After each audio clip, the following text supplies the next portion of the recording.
ఓం శ్రీ గురుభ్యో నమ. ఓం శ్రీ మహాగణాధిపతయే నమ. ఓం శ్రీ మాత్రే నమ.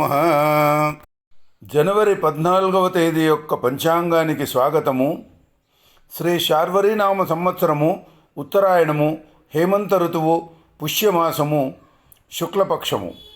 సూర్యోదయము ఉదయము 6:53, సూర్యాస్తమయము సాయంత్రం 5:57.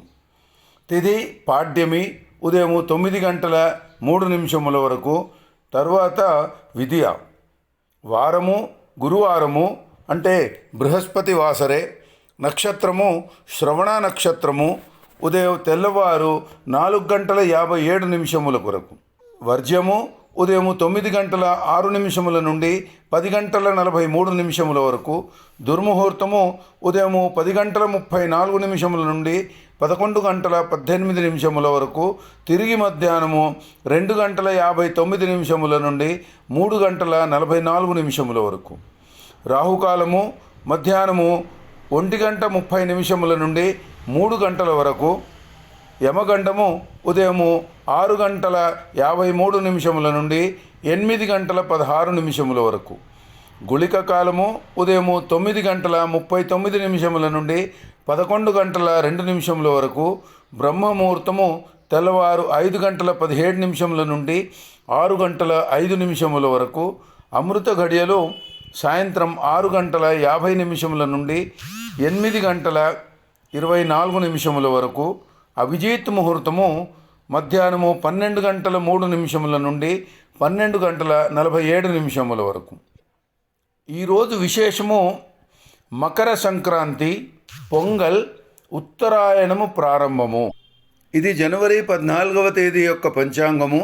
రేపటి పంచాంగముతో మళ్ళీ కలుసుకుందాము. ఇప్పుడు ఈరోజు ఒక మంచి మాట తెలుసుకుందాము. మన వ్యవహారం గురించి, మనతో ఉన్నవాళ్ల గురించి, మనము కావాలి అనుకున్న వాళ్ళ గురించి కొన్ని విషయాలు తెలుసుకుందాము. నిజంగా మనమంటే ఇష్టం ఉన్నవారు, బంధాలకు విలువలిచ్చేవారు మన తప్పులు 100 ఉన్నను మనతో కలిసి ఉండేందుకు ఒక్క కారణమైనా వెతుకుతుంటారు. అదే మనము వద్దు అనుకున్నవారు మనది ఏ తప్పు లేకపోయినా సరే ఏదో ఒక తప్పు కారణంగా చూసి వదిలించుకుంటారు. ఇది పచ్చి నిజము, ముమ్మాటకి నిజమే. మనకు ఇష్టమున్న చోట కష్టం కూడా ఉంటుంది. మనకు కష్టమున్న చోట కొంత బాధ ఉంటుంది. కష్టము బాధ అర్థం చేసుకున్న చోటే ప్రేమ ఉంటుంది. వీటన్నింటినీ అర్థం చేసుకునే మంచి మనసుంటే జీవితం అద్భుతంగానే ఉంటుంది. స్వశక్తి మీద ఆధారపడే వ్యక్తి ఎప్పటికైనా సంతోషంగానే ఉంటాడు. తెలివితేటలు మాత్రమే సరిపోవు, కష్టపడటం గుణం కావాలి. అదృష్టాన్ని సరదాగా నమ్ముకో, కష్టాన్ని పూర్తిగా నమ్ముకో, విజయము మనదే అవుతుంది. ఈ 2 మంచి మాటలతో మళ్ళీ రేపు కలుసుకుందాము. ఓం శ్రీమాత్రే నమః. లోకా సమస్త సుఖినో భవంతు. స్వస్తి.